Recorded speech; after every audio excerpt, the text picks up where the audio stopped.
Eto si mama. Tapos na dun sa medyo mahihirap na parte. Nandito na ako ngayon sa magiginhawang trabaho. Tapos na ako dun sa mga damuhing. Yung iba naman hayaan mo na. Inispray na ni lakay ng para sa damo, kaya ayun, mga puti na lahat. Kusa na siyang matutukol. Mga shit talaga, napakatagal humupa yun.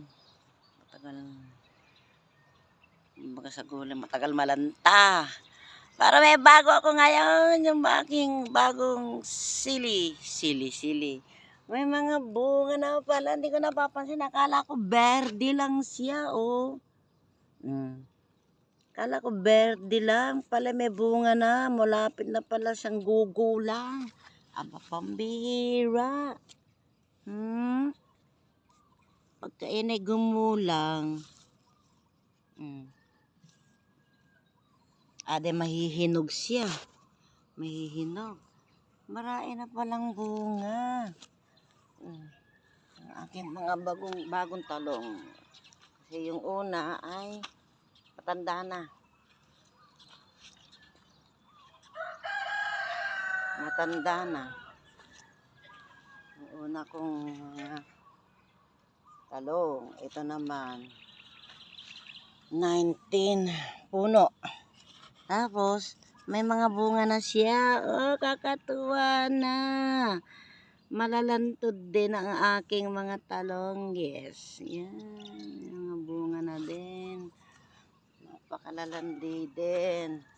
Yung mga kamatis din, mga bagong tanim din yan. Ganun talaga. Umiikot ang mundo, hindi matatapos. Hindi matatapos. Ang pag-ikot ng mundo hanggang hindi ka namamatay. Pag namatay ka na, tapos na. Ang mundo sa buhay mo, pati paghihirap mo, di ba? Na, kaya hanggang nabubuhay, gagawa tayo ng mabuti para tayo maging si Jose Rizal. Joke.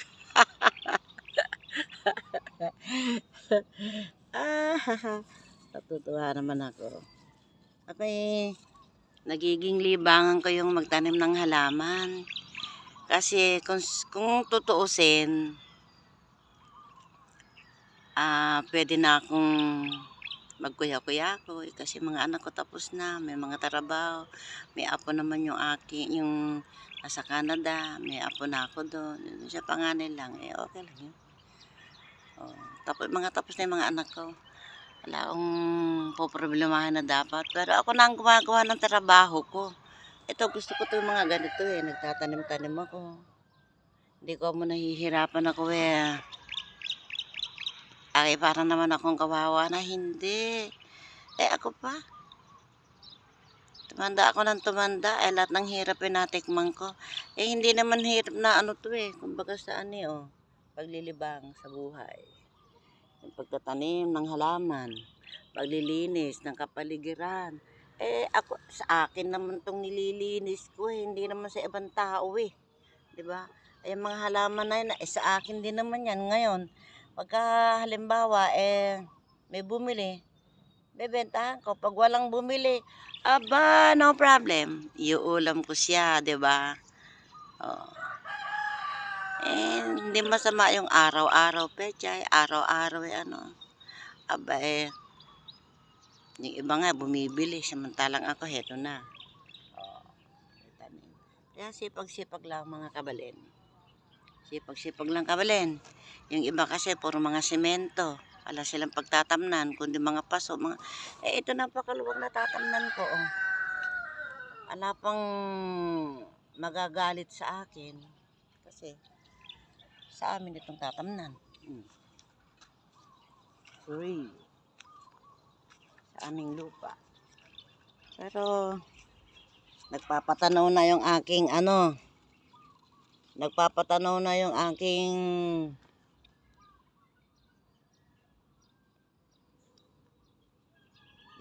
labanos.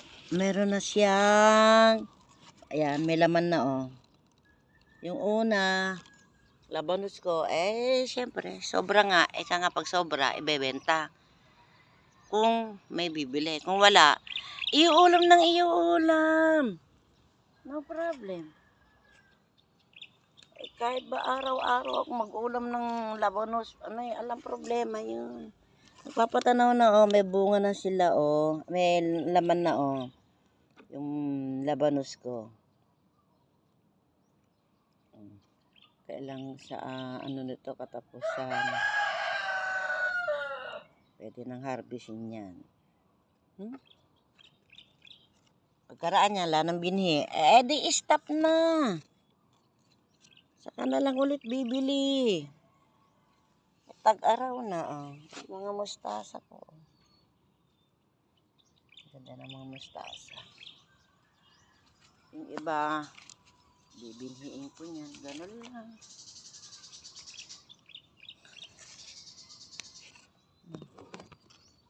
May mga laman na yung aking mga labanusis.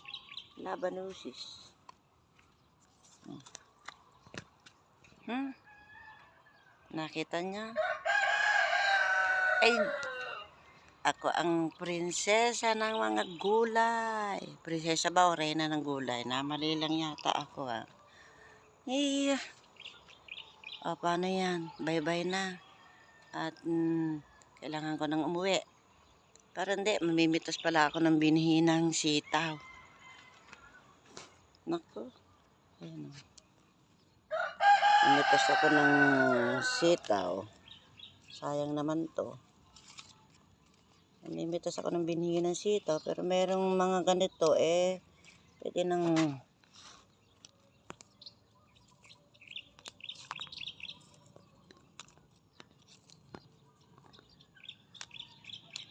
iulam.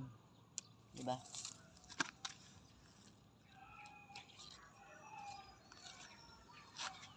Meron akong, meron nag-aabang na naman ng bagong tanimin. Yan. Pag na-harvest ko yung ibang mga tanim ko dyan, tatanim ko yan. Mga 1 linggo para matigas-tigas pa ang puno.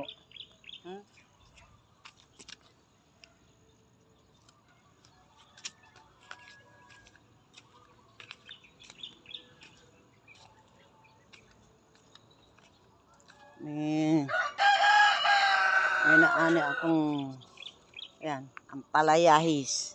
Ampalaya. Ayaw mo pa niya. Ampalaya. Ang dami akong talbos.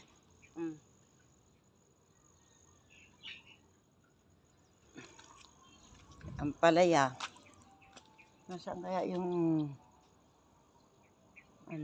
lagayan ko ng sitaw na kukuha ako ng binhi. Doon sa kabila naman.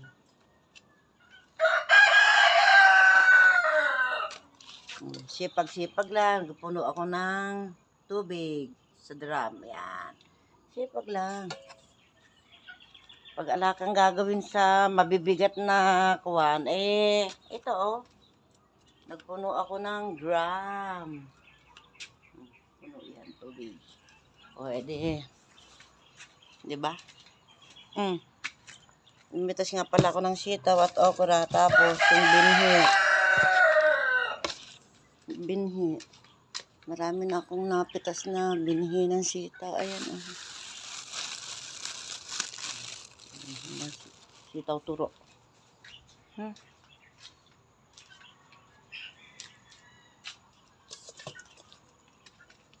Nandinig kaya yung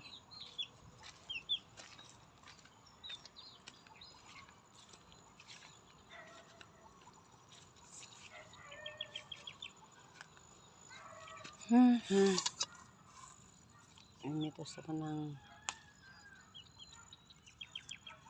binhi ng sitaw. Para next na pagtatanim, pagtagulan. Tagulan kasi parang ano aming lupa ngayon eh. Parang semento sa tigas. Kahit nabungkalin mo siya, kahit na ipatraktor mo sa sobrang tigas. Yung ibabaw, matatraktor siya. Yung ilalim. So, pwede ba yung ibabaw lang, gagastos ka eh. Pinatraktor ko nga ito eh. Pinatraktor ko ito, naka 5,000 ko. Hindi naman nagawa yung gusto kong mangyari. Hindi naman nabungkal yung gilid-gilid.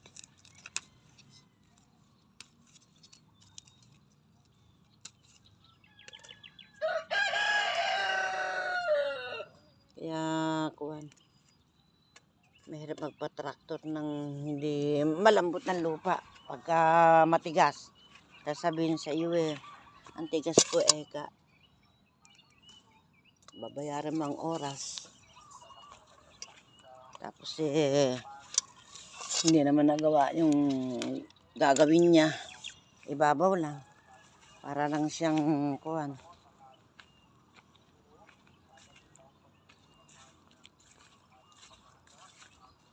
Ayun, naglalaro ang mga aso doon sa pinaglaruan ko, pinag-ano ang kakambayudo.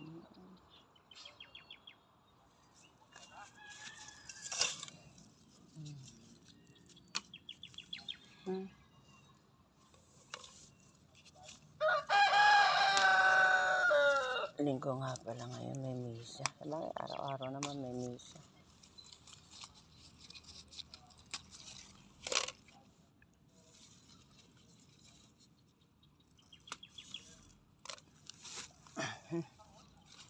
Pag ako lang kasi kumakain ng sitaw, makaumamot nga kanayon adobo, panayon nga adobo. Siksikan mo lang mo nila kaya nga tagsidsida ako di sampore. Makaumamot eh.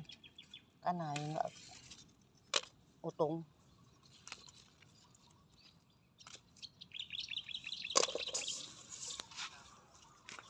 Nakakasawa naman palaging adobong sitaw. Kahit na ilagay mo sa mga sinigang, ganun din. Sitaw din. Lasang sitaw din. Kaya nagugulangan ako ng mga bagong tanim. Pinabebenta ko. Malaunan din at kakibibinhiin ko na lang.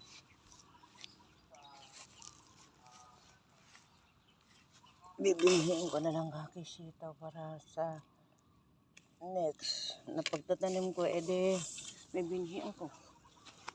Kasi naman yung bibili pa ako ng binhi.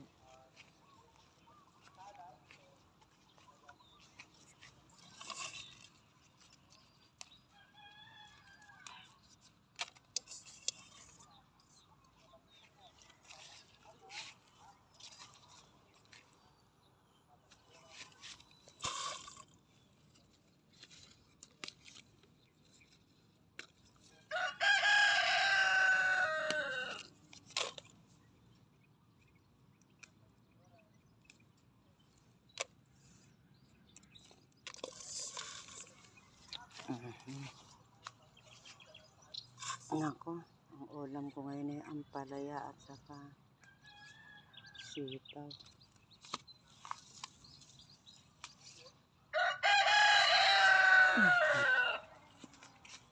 Sitaw.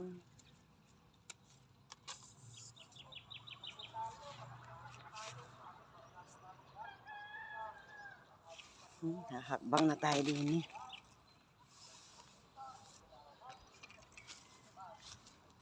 Meron pa ako nakaligtaan din eh.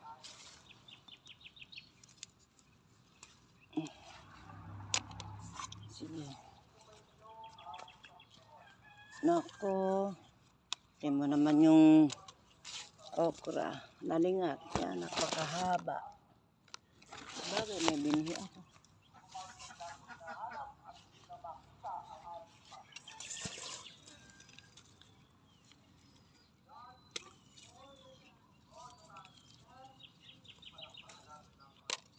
Kamatis ko mga nagkamatayan. Pero mura na kamatis ngayon. 20, 15 na ang kilo. Langgan. Susan naman yun.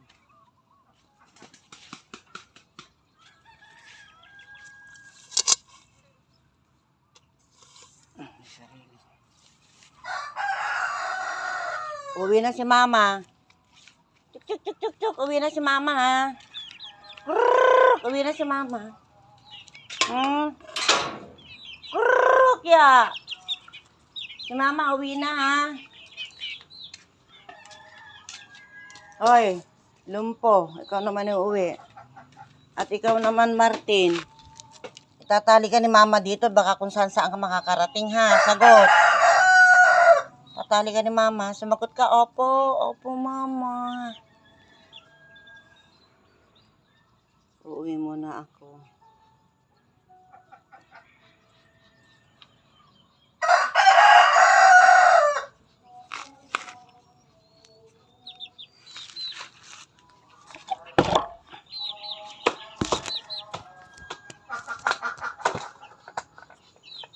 Tali ko muna rin. At ako uuwi na.